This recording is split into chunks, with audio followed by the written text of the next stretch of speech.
समस्त युवा शिक्षक साथियों, आप सभी लोगों को दिल से नमस्कार। दोस्तों, इस वीडियो में हम काफ़ी महत्वपूर्ण टॉपिक पर बात करने जा रहे हैं। दोस्तों, ऐसे कैंडिडेट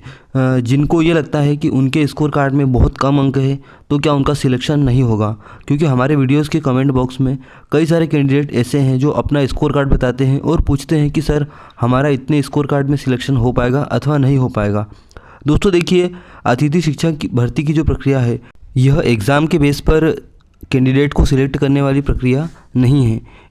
दोस्तों इसमें अनेक जगहों पर ऐसा होगा कि बहुत अच्छे स्कोर कार्ड वाले कैंडिडेट का भी सिलेक्शन नहीं हो पाएगा, और दोस्तों कई जगह ऐसी होगी जहां पर बहुत कम स्कोर कार्ड है लेकिन फिर भी उनका सिलेक्शन हो जाएगा। दोस्तों यह सब कुछ डिपेंड करता है आप लोगों के शाला विकल्प चयन के ऑप्शन के ऊपर, क्योंकि दोस्तों आप लोगों ने जितनी अधिक शालाएं चयन की है आप लोग उतनी अधिक शालाओं में अपनी उम्मीदवारी दर्ज कर सकोगे। क्योंकि दोस्तों अगर किसी कैंडिडेट के बहुत अच्छे स्कोर कार्ड है लेकिन उसने कम से कम शालाओं का चयन किया है, तो दोस्तों अगर उसका उन शालाओं में चयन नहीं हो पाता है तो दूसरी शालाओं में वह जाने के योग्य ही नहीं है, क्योंकि उसने वहाँ पर अपनी उम्मीदवारी दर्ज ही नहीं की है, अर्थात उसने शाला विकल्प चयन में उस स्कूल का सिलेक्शन किया ही नहीं है। इसके अलावा दोस्तों कुछ और पॉइंट है जिन पर हम बात करते हैं कि अतिथि शिक्षक कम अंकों पर कैसे सिलेक्शन ले पाएंगे,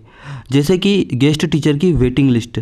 अब वेटिंग लिस्ट कैसे बनेगी? अगर डीपीआई के द्वारा सभी स्कूलों को अपनी अपनी पूरी लिस्ट दी जाती है, जैसे कि किसी स्कूल में 50 कैंडिडेट ने उस स्कूल को चुना है लेकिन सबसे ज़्यादा स्कोर कार्ड वाला कैंडिडेट सबसे ऊपर रहेगा। अगर दोस्तों होता यह है कि कई कैंडिडेट जिन्होंने बहुत सारी स्कूलें सिलेक्ट कर ली है लेकिन उनकी बाद में कई समस्याएं होती है और वे स्कूलों को ज्वाइन नहीं कर पाते हैं, दोस्तों ऐसा परमानेंट भर्ती में भी हो जाता है। और दोस्तों ये तो अतिथि शिक्षक भर्ती है, इसको छोड़ने के लिए ज़्यादा सोचने की ज़रूरत नहीं पड़ती है, क्योंकि फीमेल कैंडिडेट के साथ अक्सर ऐसा हो जाता है। जैसे कि आपका किसी भी स्कूल में नाम नहीं आया है, मान लीजिए आपके बहुत कम स्कोर कार्ड है और आपका किसी भी स्कूल में नाम नहीं आया है, लेकिन कोई ना कोई स्कूल तो ऐसी होगी जहां पर आपका दूसरे नंबर पर या तीसरे नंबर पर नाम आया है। अगर पहले नंबर का कैंडिडेट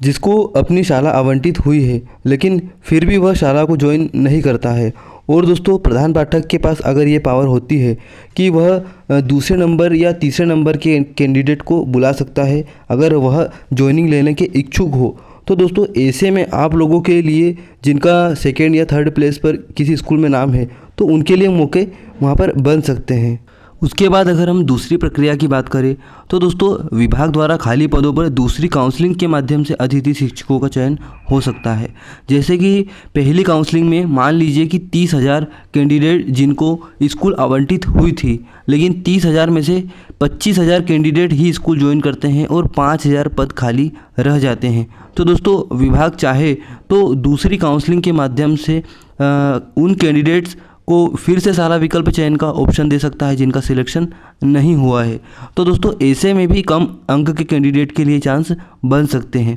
अब दोस्तों यह सब डिपेंड करता है विभाग के ऊपर कि वह प्रधान पाठक को किस तरह की पावर देता है, कि क्या वह सेकंड स्थान पर वाले या थर्ड प्लेस वाले कैंडिडेट को बुला सकता है या विभाग सेकंड काउंसलिंग कर सकता है।